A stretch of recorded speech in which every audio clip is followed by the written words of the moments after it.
Mesdames et messieurs,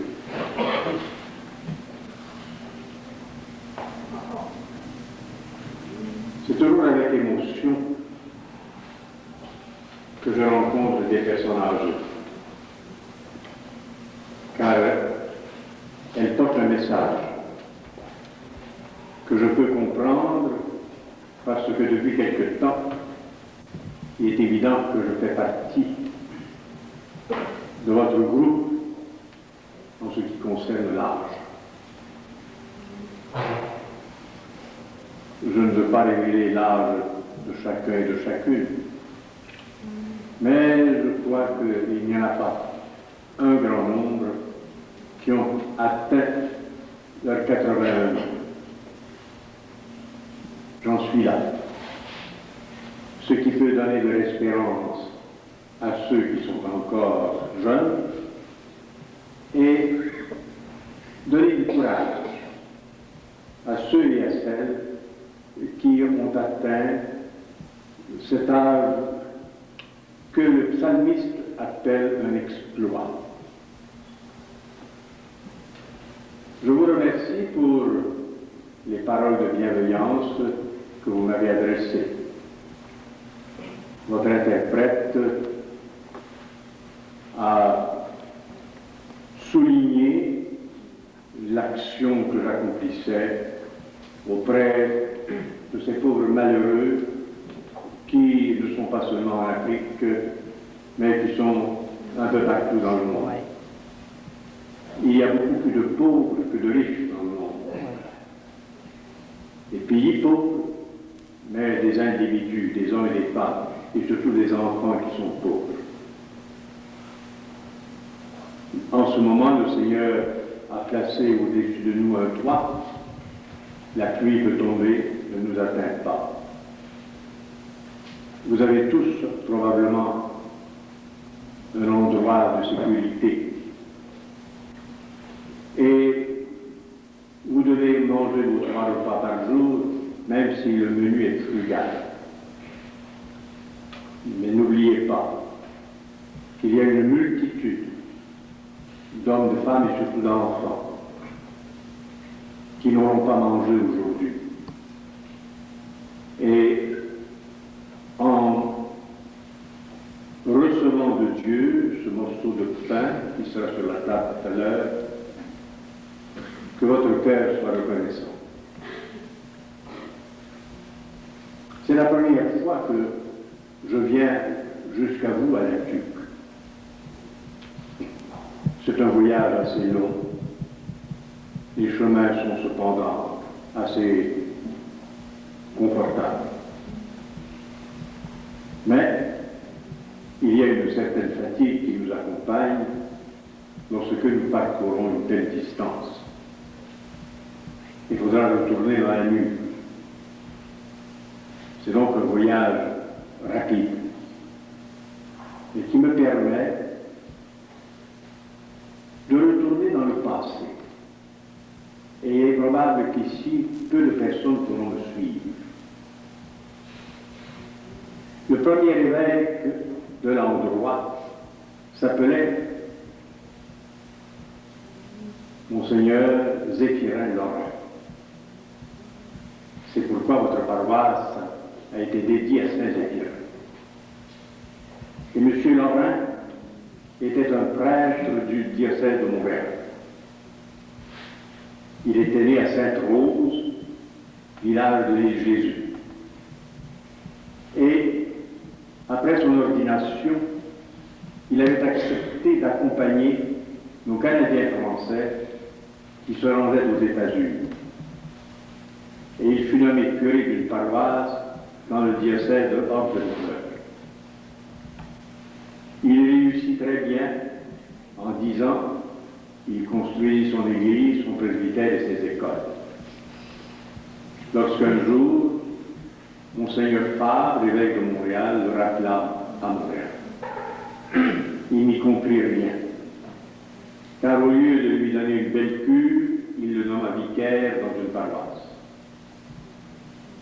Monsieur Lorrain, alors, fut attristé en constatant que son évêque ne lui accordait pas ce qu'il croyait avoir mérité.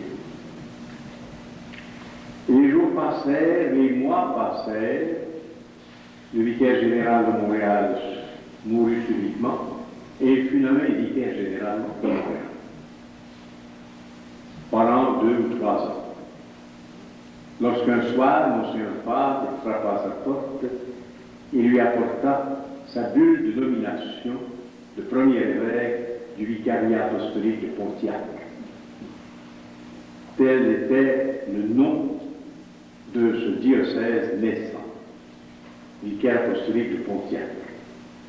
Et la tuque était dans ce diocèse.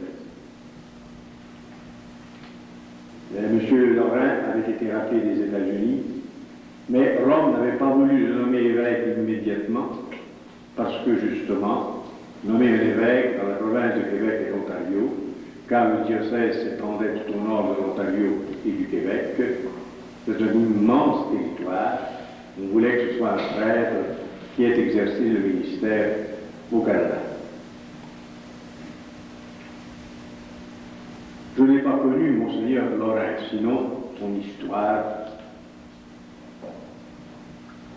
à partir du moment où il quitta Montréal pour aller aux États-Unis et où il revint pour être consacré évêque à Montréal.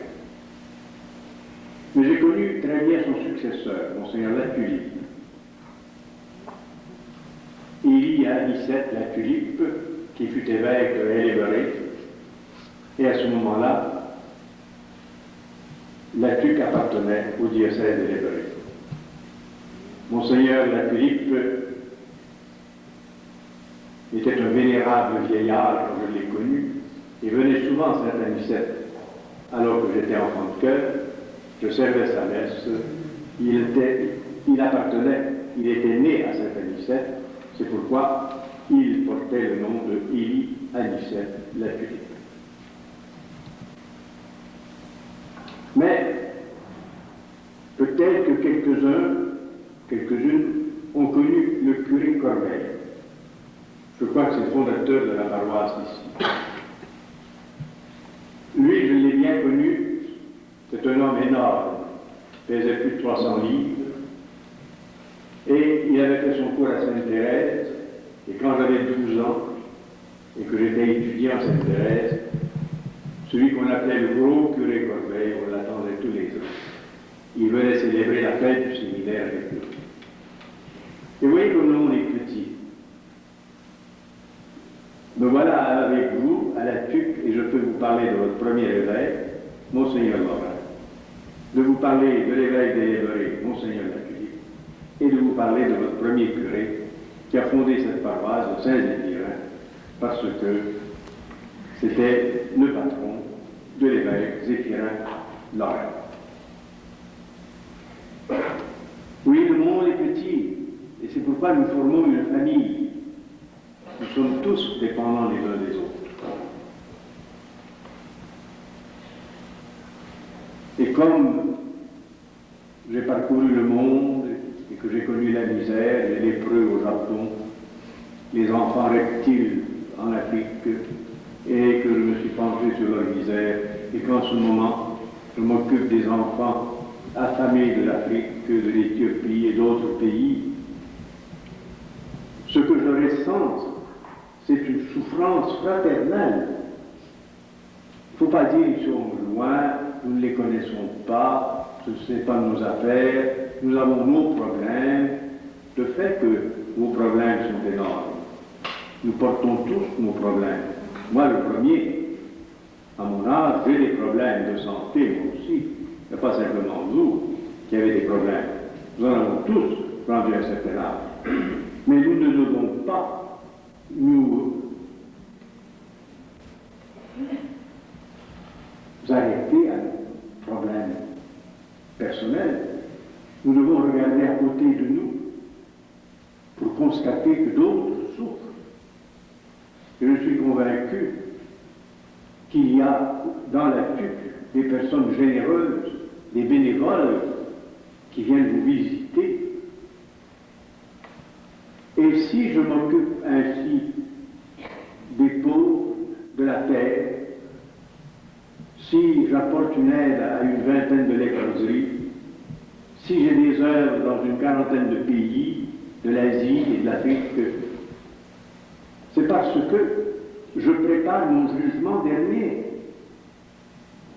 Moi aussi, je veux me sauver.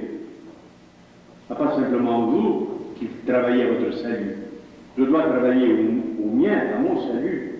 Et en cette fête de l'Ascension, nous devons regarder le Seigneur qui retourne vers son Père et nous rappeler ce qu'il disait. Je m'en vais vers mon Père et votre Père, vers mon Dieu et votre Dieu. C'est cela notre espérance. Nous ne sommes pas là devant un trou noir. Après la mort, il y a la vie éternelle. Il y a Dieu, il y a le Seigneur. Et je crois que vous avez des exemples dans la vie courante qu'il n'y a pas simplement les vieux qui attendent le jugement dernier. Vous avez des jeunes qui meurent subitement, des jeunes qui sont victimes d'accidents. Après la mort, qu'est-ce qu'il y a? Le jugement. Et qui sera le juge? Quand il y a jugement, il y a un juge. Je ne sais pas si à la TUC il y a un juge municipal. Je ne sais pas dans quelle ville se déroulent vos procès. Mais un tribunal, c'est sérieux. Seul un juge dans la société a le droit de priver les citoyens de leur liberté. Le juge va dire, je vous condamne à 5 ans de prison. Pourquoi a-t-il ce droit de priver un homme de sa liberté pendant 5 ans? C'est parce qu'il a écouté les témoins. Et les témoins lui ont dit, oui, cet homme, il a fait une mauvaise action, il a volé, il a brisé le bien d'autrui, alors le juge va le condamner. Et vous pensez que Dieu ne s'est pas réservé le droit de juger? Dieu va juger. Sur quel témoignage va-t-il s'appuyer? Comment va-t-il nous juger? Quelle sorte d'action va-t-il, sur quelles actions va-t-il se baser pour porter un jugement terrible? Venez les bénis de mon Père, recevoir le royaume préparé depuis le commencement du monde. Et les autres, allez, je ne veux plus vous voir. Pourquoi? J'ai eu faim et vous m'avez donné à manger. J'ai eu soif, vous m'avez donné à boire. J'ai été malade, vous m'avez visité. Voilà comment le juge va prononcer sa sentence. Nous pouvons donc d'avance, d'une certaine façon, préparer notre jugement. Cherchons des témoins. Est-ce que dans votre vie, vous avez visité les malades? Est-ce que dans votre vie, vous avez nourri des affamés? Avez-vous donné de l'eau? vous assoiffez? Si oui, soyez tranquilles. Je vous remercie pour l'aumône que vous avez déposé dans mes mains. Lorsque nous regardons les misères du monde, il est évident que c'est une goutte d'eau dans un désert. Il faudrait des millions et des millions pour arriver à nourrir tous ces peuples affamés. Mais ce n'est pas, je dirais, l'importance de la somme qui compte. L'aumône du pauvre, aux yeux de Dieu, c'est une aumône riche, une aumône abondante. Et c'est pourquoi je vous remercie.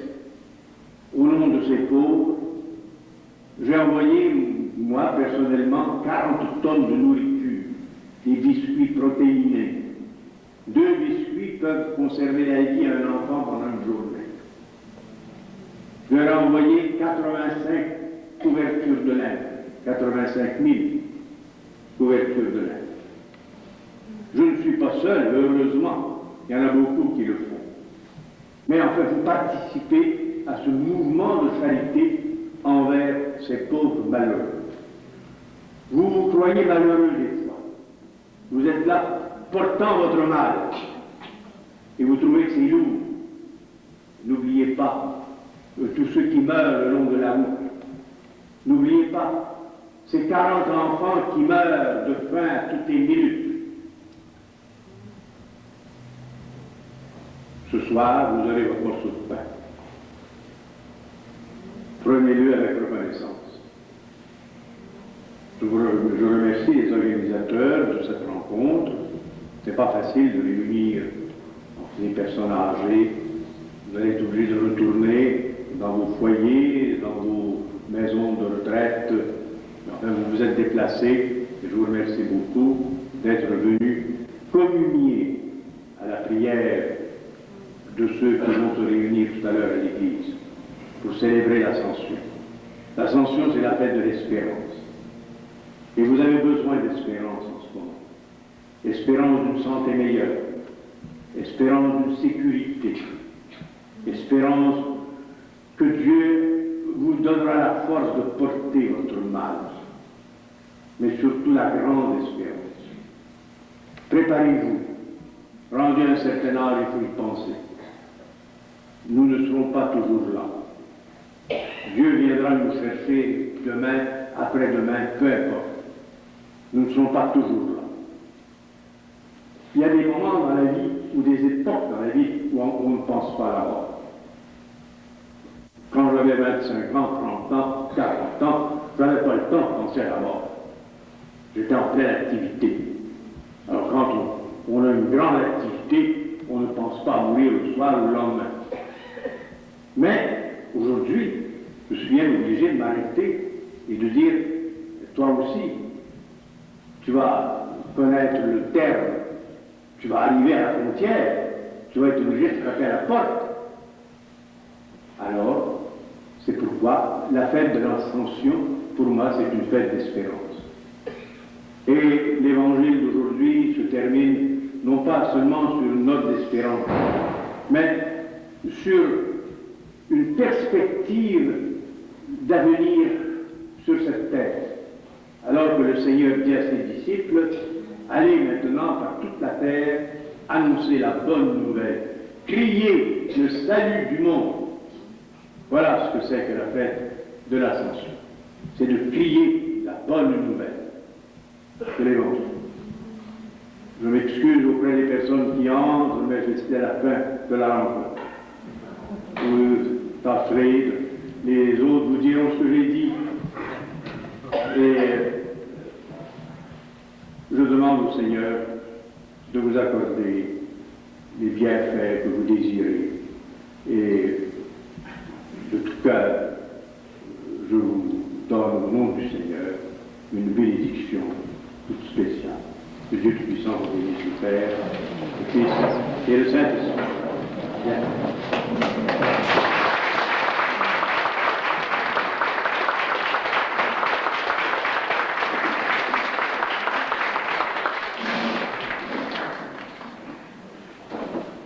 Seigneur, merci pour ces belles paroles.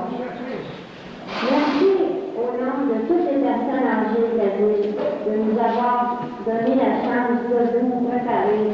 municipale. Quand on a appris que vous veniez à la suite, c'était l'euphorie générale. Quand on a dit aux personnes âgées que vous seriez les nôtres, tout le monde voulait préparer quelque chose. Tout le monde était très heureux de vous accueillir dans leur ville. On remercie aussi les Lions de nous avoir donné la chance de vous accueillir. Merci pour les belles paroles que vous nous avez dites. Ça nous a fait réaliser que vraiment, dans d'autres pays, les gens sont plus défavorisés que nous. Alors, je pense qu'à l'avenir, on pourra apprécier encore plus qu'on a. Pour vous taquiner un petit peu, vous avez mentionné tout à l'heure que vous aviez 81 ans et que vous étiez peut-être le seul à avoir 81 ans. Je dois vous dire qu'il y en a qui sont plus vieux, plus âgés que vous, et même qui ont le cœur tout aussi jeune que vous. En terminant, je crois que je ne sais pas si c'était possible, il y a beaucoup de gens qui aimeraient vous serrer la main. Si c'est possible de circuler à travers les gens, je pense que ça leur ferait bien plaisir. Merci encore.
Non, ça finira.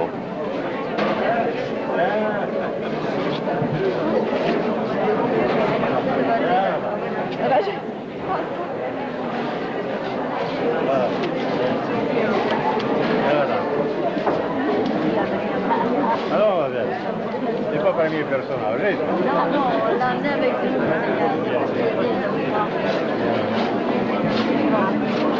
C'est correct? On va se temps passer en avant de lui.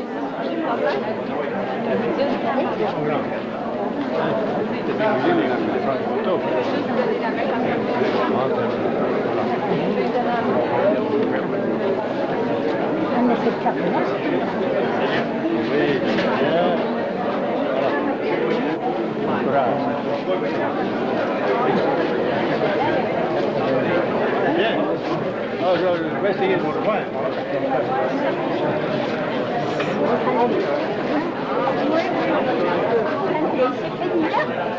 C'est fini, là.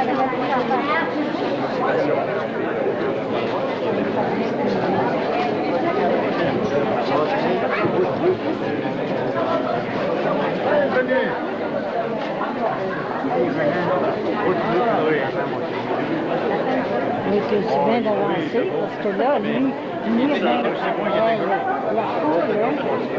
Énorme. Il mangeait 6 œufs le matin. Ah oui, oui. Voilà. Très bien.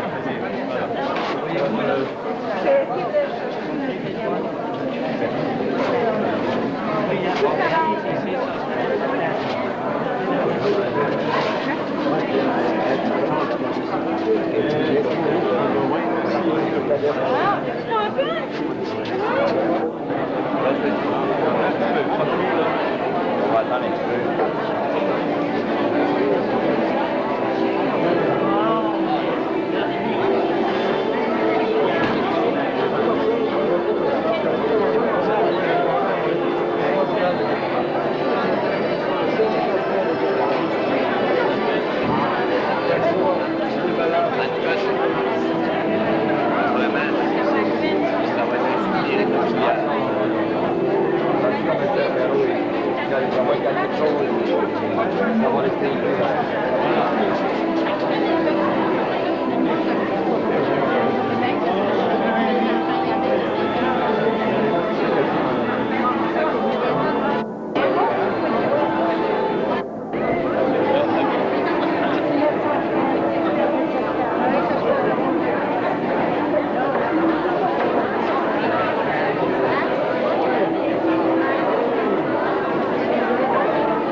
Ouais.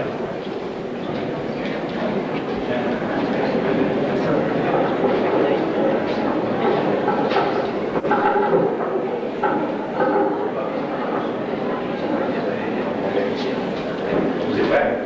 Bon, alors je laisse vous présenter, mesdames, messieurs, notre table et nos invités, avant de demander à son éminence de réciter, de faire de bénédicité. À mon extrême droite, M. Théard Lepage, qui est maire de la Croche et préfet de la Haute-Mauricie, son épouse, M. Jean-Pierre Jolivet, député ministre de la Violette, et Mme Jolivet, Mme Gaudreau, épouse de M. le maire de la Haute-Mauricie, Régent Gaudreau, M. le maire du Pierre-Fillon de la Tuque, son éminence, le cardinal Léger, M. Marcel Cochon, qui est président du Club Lyon, M. Henri Paulet, bien connu dans nos milieux pastoraux, de la Tuque et autres, M. Michel Champagne, député au fédéral. Nous avons également Mme Marcel Cochon, Thérèse Cochon, et enfin Mme Martel, qui représente la jeunesse ce soir, qui est représentée ici dans la salle d'ailleurs. Alors je demanderai à son éminence.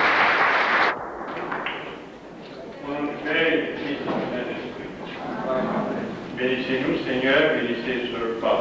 Ceux et celles qui l'ont préparé, ceux qui n'en ont pas. Amen. Père, Fils et Saint-Esprit. Amen. Bon appétit.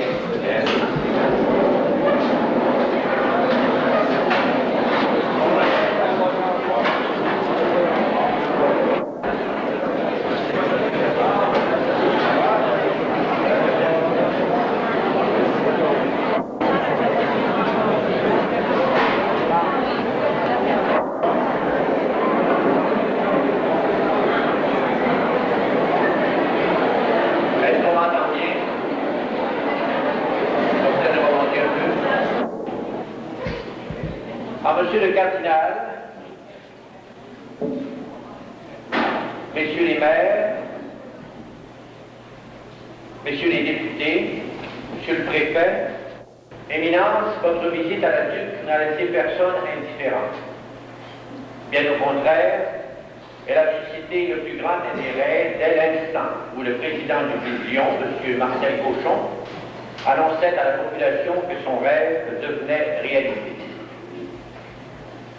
Le cœur des Latucois est rempli de joie en pensant à cette chance qui leur est donnée de vous rencontrer, de vous serrer la main, de vous parler peut-être.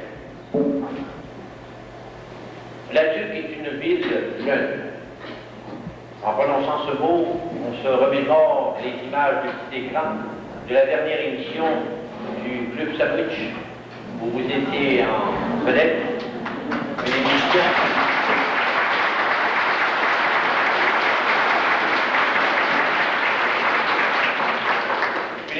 que nous avons beaucoup appréciée. On vous a taquiné aussi beaucoup sur votre éternelle jeunesse. La Tuque est une ville jeune, mais vous vous êtes dépris, et je le rajoute immédiatement, vous vous êtes dépris, vous vous êtes tiré d'embarras de belle façon, avec beaucoup de subtilité. La Tuque est une ville jeune.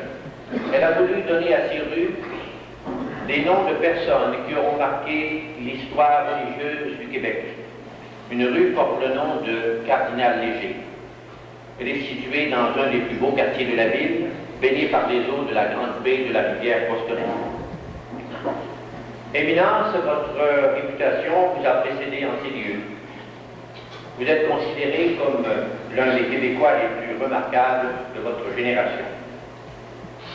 Combien de fois vous a-t-on vu sur ce petit écran ou en photo dans les journaux ou dans les différentes revues, avec vos soirs, lors des grands moments de votre vie sacerdotale, ou encore avec vos protégés tout récemment ces dernières années, à l'œuvre toujours, sans jamais vous laisser abattre par les difficultés. Lorsque vous avez été désigné comme archevêque de Montréal, vous avez eu cette parole à votre arrivée dans la métropole canadienne: j'arrive avec une âme neuve, avec un cœur neuf, et le désir de faire rayonner la charité. Cette charité sauvera le monde. Vous avez prêché par l'exemple. Prêtre et missionnaire au cœur de feu, archevêque hautement préoccupé par la misère et par la pauvreté auxquelles vous fûtes confrontés dès les premiers jours de votre administration, de votre ministère dans ce grand diocèse, dans ce grand Montréal, qui était devenu votre diocèse justement, vous êtes passé tout de suite à l'action. Sur la ligne de feu, vous vous teniez en constante alerte pour répondre aux besoins les plus urgents. Les œuvres que vous avez implantées, tant à Montréal qu'ailleurs, sont nombreuses. Les réalisations relevant de votre sens de l'initiative et de l'organisation, de votre souci de pasteur et de votre bonté naturelle témoignent de votre amour pour les petits, les humbles, les affligés, les pauvres, les handicapés, les travailleurs. C'est la partie choisie de votre secours. Ces œuvres que nous connaissons sont encore debout et bien vivantes. Et elles le seront encore longtemps puisque, par votre exemple et votre agir, une relève est là. Vous l'avez formée, cette relève, à l'école du dévouement et de l'oubli de soi, à l'école du service, du partage, de l'entraide et de la fraternité. Vous avez véhiculé, et ça transpirait par tous les pores de votre peau, je dirais, le goût de l'engagement.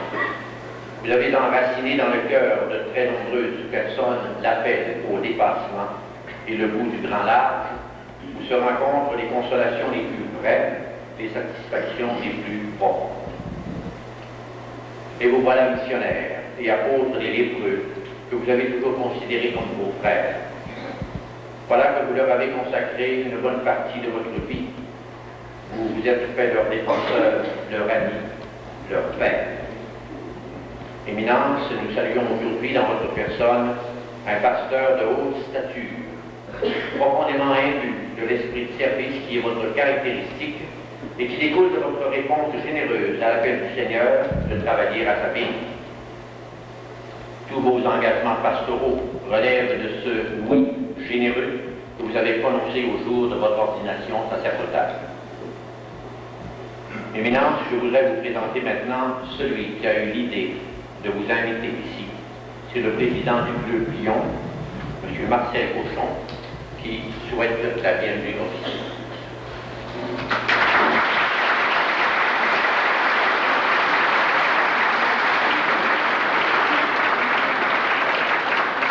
Une cordiale bienvenue chez nous à la TUC. Lorsque l'idée m'est venue de vous faire venir ici, j'étais sceptique à savoir si vous accepteriez l'invitation. Lorsque j'ai reçu la confirmation, personnellement, j'étais très heureux que vous ayez accepté. Par la suite, j'ai annoncé la bonne nouvelle aux membres du Club Lyon. Cela a été une grosse surprise. Tous étaient très fiers. La population de la TUC a été mise au courant par la radio locale et les journaux régionaux.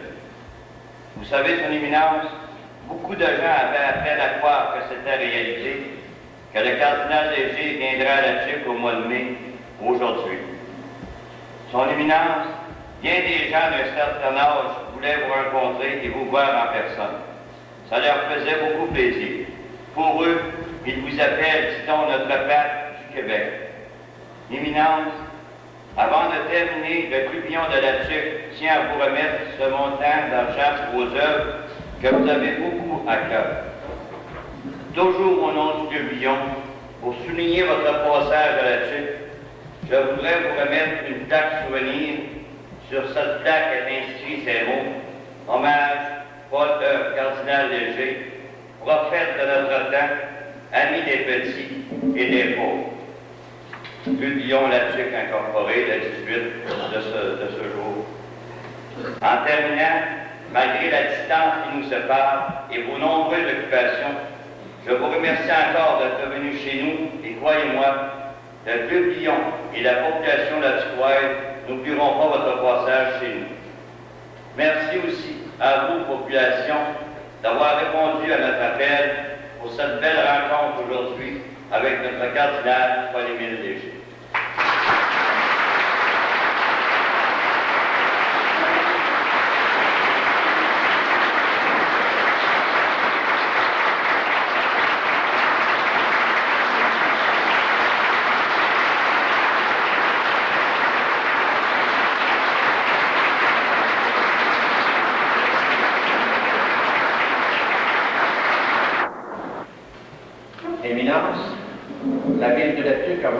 souligner votre passage parmi nous aujourd'hui.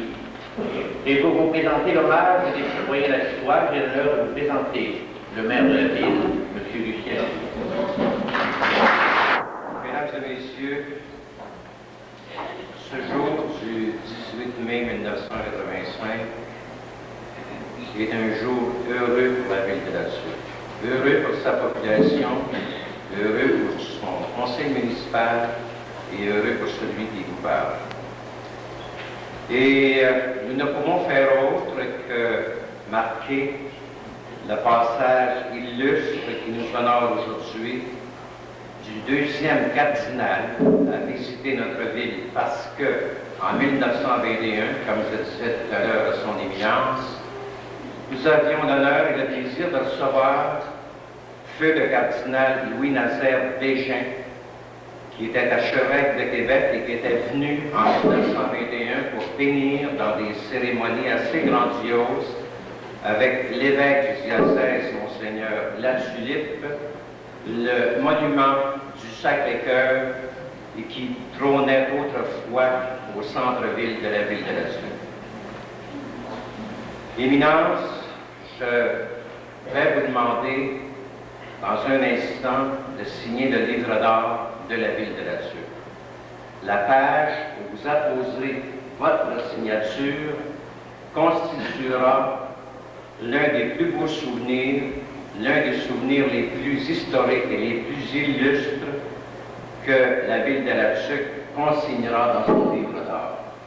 Les générations futures verront ce livre d'or et c'est au nom de l'entière population de notre ville, c'est au nom du conseil municipal et c'est au nom de celui qui vous parle que je vous demande de nous faire l'honneur de signer le livre d'or de la ville de La Tuque. En même temps, Éminence, je voudrais vous remettre, à l'occasion de votre passage, les clés de la ville de La Tuque et qui portent l'inscription « Hommage au cardinal Paul-Émile Léger » ce 18 mai 1985, en espérant que durant les nombreuses années que la Providence vous réserve encore pour vivre longtemps parmi nous, vous aurez encore le plaisir, j'espère, de venir nous visiter. Et je vais vous remettre au nom des contribuables de la ville de La Tuque un chèque pour vos œuvres et qui est signé par le trésorier de la ville de La Tuque et celui qui vous parle.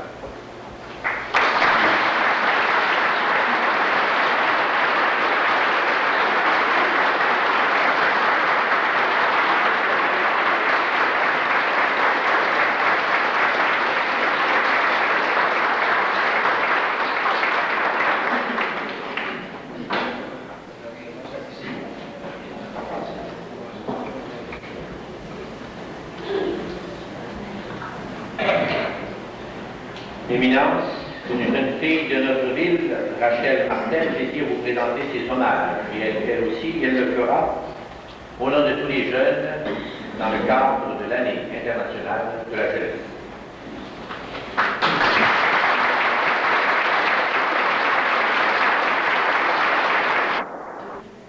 Ce soir, je représente le plus jeune du monde et le jeune de La Tuque. Nous, jeunes, nous voulons aider nos frères défavorisés du tiers-monde. Au cours de cette année internationale de la jeunesse, les activités ont été amorcées. Dans ce sens, nous avons intégré au programme du tiers-monde une semaine qui nous a permis de vivre une journée de jeûne pour nous sensibiliser au drame de la faim en Éthiopie. Quelque temps plus tard, une autre activité sur un autre thème a sollicité la bonne volonté et le sens de la fraternité des jeunes de l'Émotion. Il s'agissait d'un marathon de marche qui allait de Shawinigan à Grand-Mère, sur une distance de 5 km. Pour cette activité, tous les participants sollicitaient des commanditaires et 95% des fonds ainsi recueillis étaient versés pour l'installation d'eau potable en Haïti. Ces démarches ne seront pas les dernières, car déjà le 25 mai aura lieu une autre marche et nous offrirons notre participation pour la paix et le développement des pays sous-développés. Nous, la génération montantes, comme les hommes et les femmes de l'Église, nous nous préoccupons de la misère de la société à l'échelle mondiale. Éminence, nous tenons à vous dire combien votre exemple et votre générosité à l'égard des plus nous sont très précieux. Votre engagement, qui n'a laissé aucune personne indifférente, nous lance un défi à nous les jeunes. Et croyez, Éminence, que nous mettrons tout notre cœur à relever ce défi.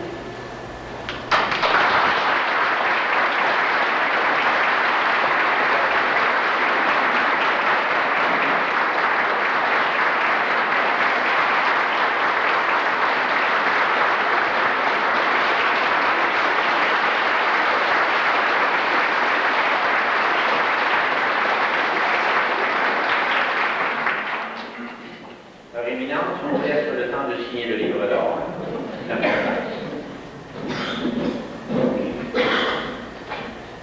Le livre d'or de la ville, c'est une richesse. Plusieurs personnes ont eu l'occasion de le voir dans différentes occasions joyeuses de la ville de la Tuque. Et cette page, comme toutes les autres, est due au talent exceptionnel de M. Raoul Maillet, qu'on connaît bien.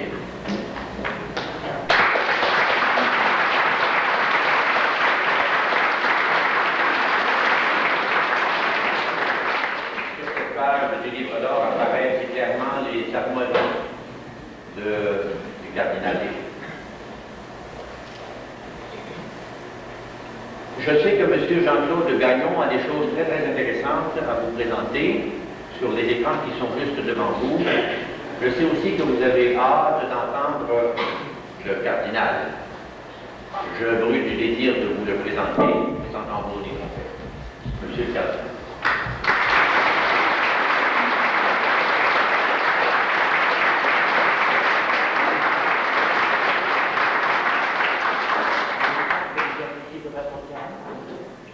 Habituellement.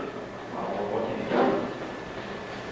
Alors à ce moment-là, je demanderai pour enlever les tables, s'il vous plaît. Alors si vous voulez prendre la position au centre, pour enlever la table, on va transporter votre chaise ici dans la première rangée.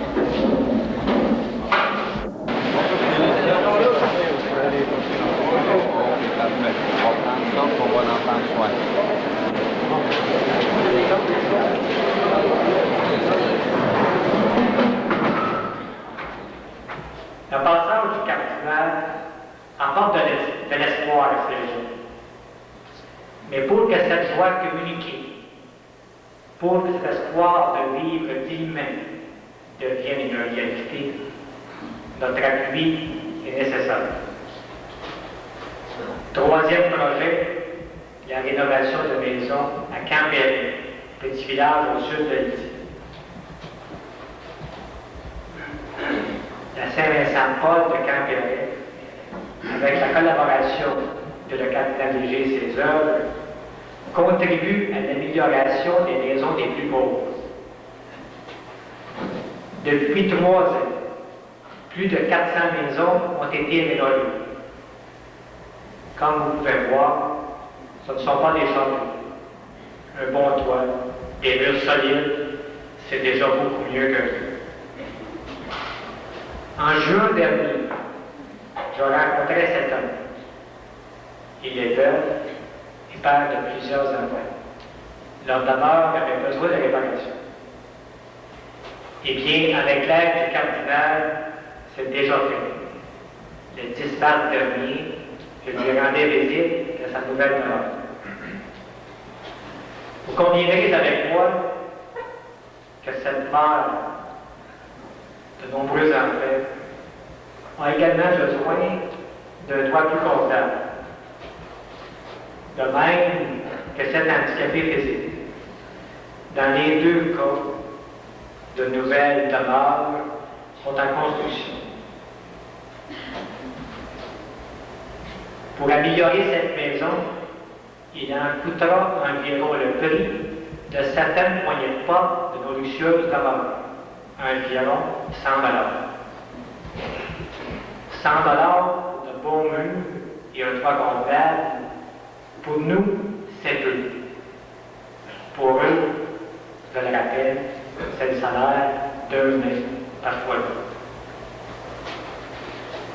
Quatrième projet, l'aide aux affamés, aux assoiffés de la chrétienté. Le sol se remettra lentement de cette sécheresse qui sévit déjà depuis 3 ans. Les conséquences de cette tragédie dépassent notre imagination. Merci.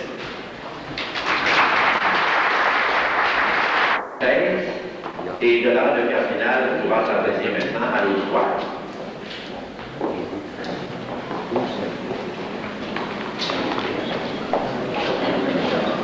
Est-ce que vous le faites debout?